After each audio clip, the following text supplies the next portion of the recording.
السلام علیکم ورحمۃ اللہ وبرکاتہ۔ نحمدہ ونصلی علی رسولہ الکریم، اما بعد۔ محترم حاضرین و ناظرین، الحمدللہ، جیسے کہ کل تراویح میں پڑھے جانے والے قرآن پاک کا خلاصہ پہلے پارے کا، جس میں خاص طور پر سورہ فاتحہ اور سورہ بقرہ کی آیت نمبر 133 تک کا خلاصہ پیش کیا گیا تھا، لہذا آج دوسری تراویح یعنی دوسرے پارے کا خلاصہ،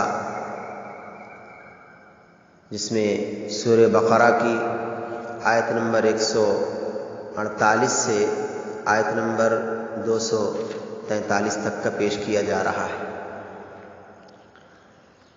بعنوان سماعت فرمائیں۔ پہلی بات کہ خیر کے کاموں میں جلدی کرنا۔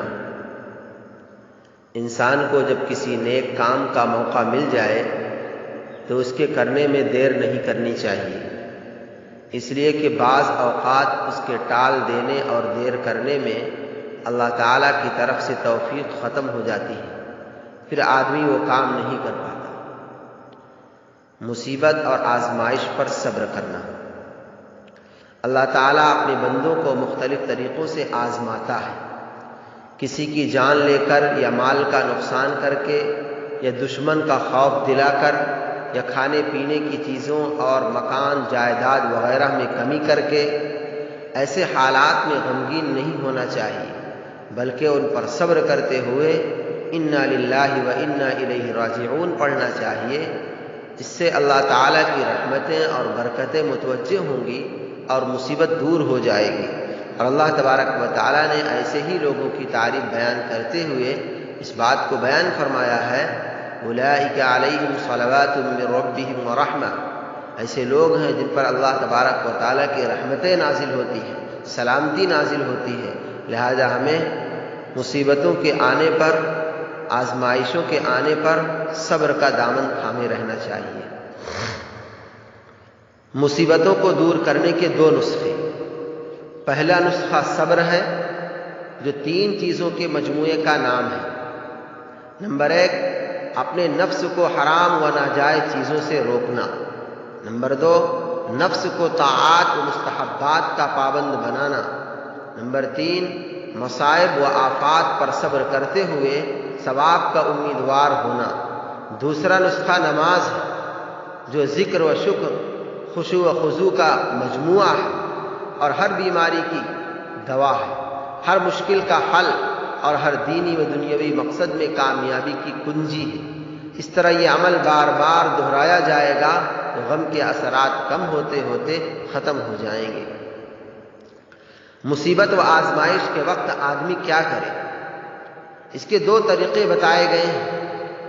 ایک یہ کہ زبان سے انا للہ و انا الیہ راجعون پڑھے، کیونکہ ایسے وقت شیطان انسان کو بے فائدہ بات چیت میں مشغول کر کے اللہ تعالیٰ کی طرف سے نگاہ ہٹا دیتا ہے۔ دوسرا یہ کہ آدمی یہ خیال کرے کہ ہم سب اللہ کے بندے ہیں اور وہ ہمارا مالک و مختار ہے۔ مالک کو حق حاصل ہے کہ اپنی چیز میں جس طرح چاہے تصرف کرے، اگر چاہے ہمارے اختیار میں دے، چاہے لے لے۔ وصیت لکھ کر رکھیں، یہ قرآن کی نصیحت ہے۔ انسان دنیا میں رہتا ہے تو مختلف لوگوں سے واسطہ پڑتا رہتا ہے، کسی سے حق لینا ہے تو کسی کو دینا ہے، کسی سے قرض وصول کرنا اور کسی کا قرض ادا کرنا ہوتا ہے، کسی کی امانتیں رکھی ہوئی ہوتی ہیں اور موت کا کچھ بھروسہ نہیں ہے۔ اس لیے ہم کو یہ ہدایت کی گئی کہ وصیت ہر وقت لکھی ہوئی تیار رہنی چاہیے۔ جس کا جو حق یا قرض یا امانتیں ہیں یا دینی فرائض اور واجبات ہیں جن کی ادائیگی ضروری ہے، تو ان سب باتوں کو لکھ لینا چاہیے تاکہ اچانک موت آ جائے وارثین ان کو ادا کر سکیں۔ بہت بڑی نصیحت ہے۔ روزہ رکھنا فرض ہے۔ صبح صادق سے غروب آفتاب تک کھانے پینے اور بیوی کے ساتھ صحبت سے بچنے کا نام روزہ ہے۔ روزہ پچھلی امتوں پر بھی فرض رہا اور اللہ تعالیٰ نے ہم پر بھی رمضان مبارک کے روزے فرض کیے ہیں۔ روزہ اسلام کے 5 بنیادی ارکان میں سے ایک رکن ہے، اس کی فرضیت پر ایمان لانا ضروری ہے۔ روزے رکھنے سے انسان کو تقوی اور پرہیزگاری کی صفت حاصل ہوتی ہے۔ یہ روزہ جہاں انسان کی روحانی ترقی کا ذریعہ ہے، وہیں جسمانی صحت و قوت کا بھی سبب ہے۔ چاند کی تاریخ کی اہمیت۔ چاند لوگوں کے لیے اسلامی تاریخ اور مختلف عبادات کا وقت معلوم کرنے کا بہت بڑا ذریعہ ہے، اس لیے اس تاریخ کا یاد رکھنا فرض کفایہ ہے۔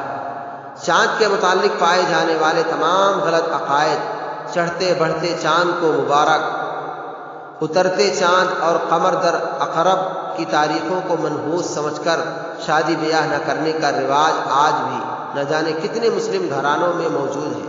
اللہ تعالیٰ نے چاند کا مقصد اور عبادات کے اوقات بتا کر ان تمام غلط رسموں کی اصلاح فرما دی، لہذا ہمیں اپنے دینی و دنیوی کاموں اور حج جیسے دینی فریضے کی ادائیگی میں اسلامی تاریخ کا لحاظ رکھنا چاہیے۔ کوئی دن یا کوئی تاریخ منحوس نہیں ہوتی ہے۔ اسلام میں پورے داخل ہو جاؤ۔ اللہ تعالیٰ فرماتے ہیں کہ اے ایمان والو، اسلام میں پورے داخل ہو جاؤ۔ اسلام میں مکمل طور پر داخل ہونے کا ایک مطلب تو یہ ہے کہ ظاہری اعضاء اور دل و دماغ سب کو اسلام کے تابع کر دو۔ ایسا نہ ہو کہ ہاتھ پیر اور ظاہری اعضاء سے تو اسلامی احکام کو ادا کر رہے ہو لیکن دل اس پر مطمئن نہیں ہے، یا دل سے تو مطمئن ہے مگر ہاتھ پیر اور ظاہری اعضاء کا عمل اسلامی تعلیمات کے خلاف ہے۔ دوسرا مطلب یہ ہے کہ اسلام کے تمام احکام کو مانو اور اس پر عمل کرو۔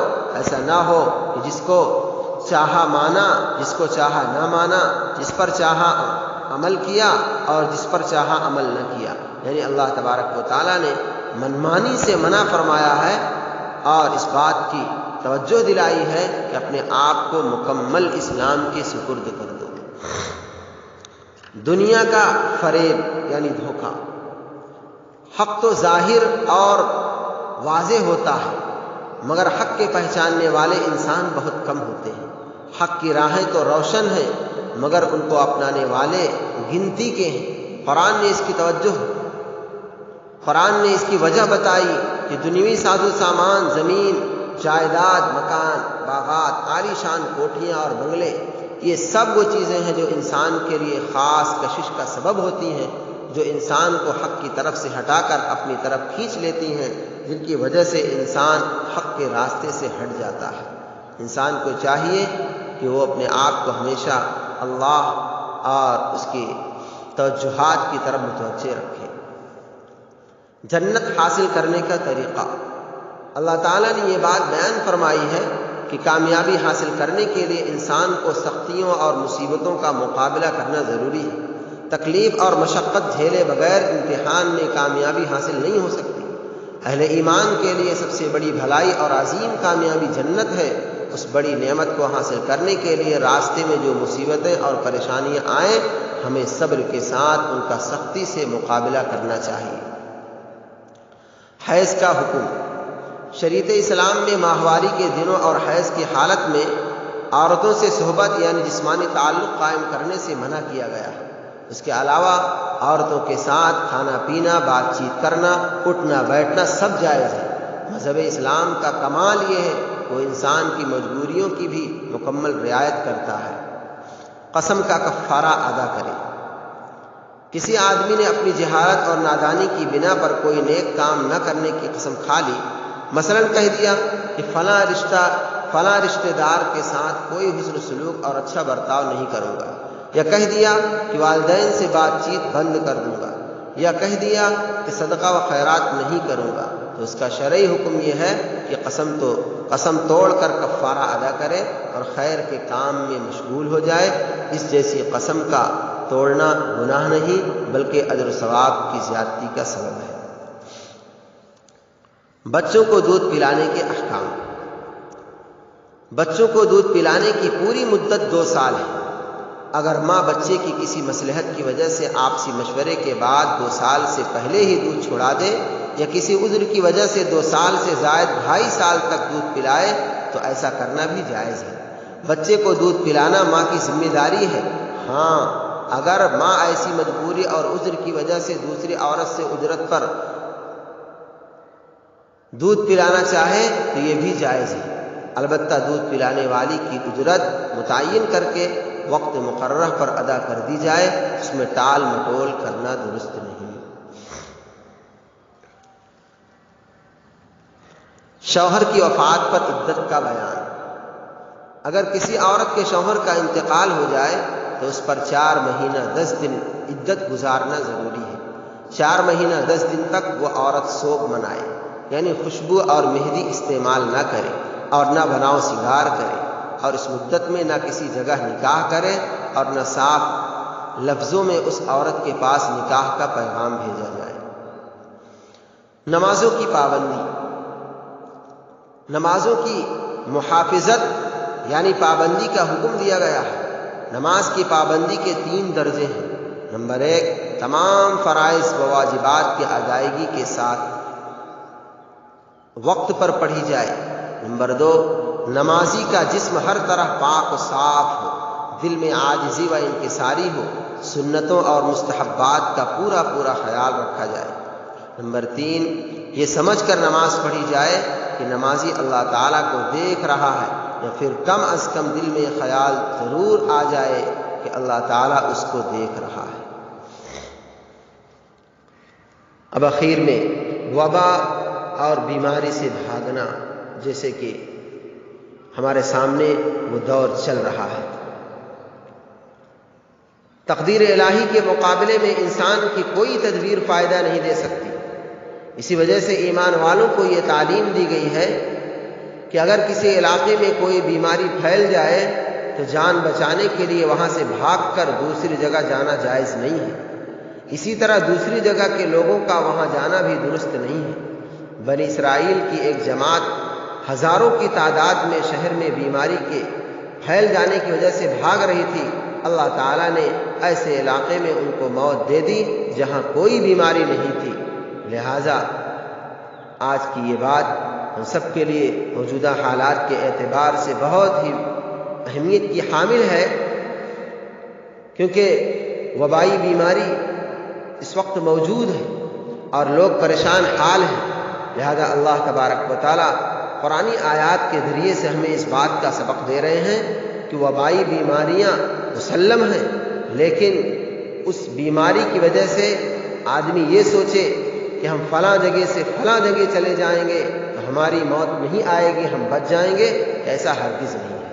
اینما یدرککم الموت ولو کنتم فی بروج مشیدہ، تم مضبوط سے مضبوط جگہ، کسی محفوظ جگہ، کتنے بھی اچھی جگہ میں تم پہنچ جاؤ، تم کہاں بھی رہو، اللہ تبارک و تعالیٰ کا فرمان ہے موت وہاں آ جائے گی اور تم کو اپنے شکنجے میں لے لے گی۔ لہٰذا وبائی بیماری کی وجہ سے ایک مقام سے دوسرے مقام بھاگ کر جانا یا دوسرے مقام کے لوگوں کو اس وبائی بیماری کی جگہ پہ آ جانا، اللہ تبارک و تعالیٰ اور احادیث میں بھی حضور پاک صلی اللہ علیہ وسلم نے منع فرمایا ہے۔ رہا مسئلہ احتیاط اور تدابیر کا اور اپنے آپ میں بچاؤ کا، تو ایک جو ہے مسلم حقیقت ہے، اس پر ہمیں عمل کرنا چاہیے، لیکن موت سے بھاگ کر کوئی انسان کہیں نہیں جا سکتا۔ موت جس وقت جس اعتبار سے مقدر ہے اس کو آ کے رہنی ہے۔ اللہ تبارک و تعالی ہم سبوں کو ان تمام باتوں کو صحیح طور پر سمجھنے اور اس پر عمل کرنے اور ہم سب کے لیے ان تمام چیزوں کو ذخیرِ آخرت بنائے۔ وما علینا الا البلاغ۔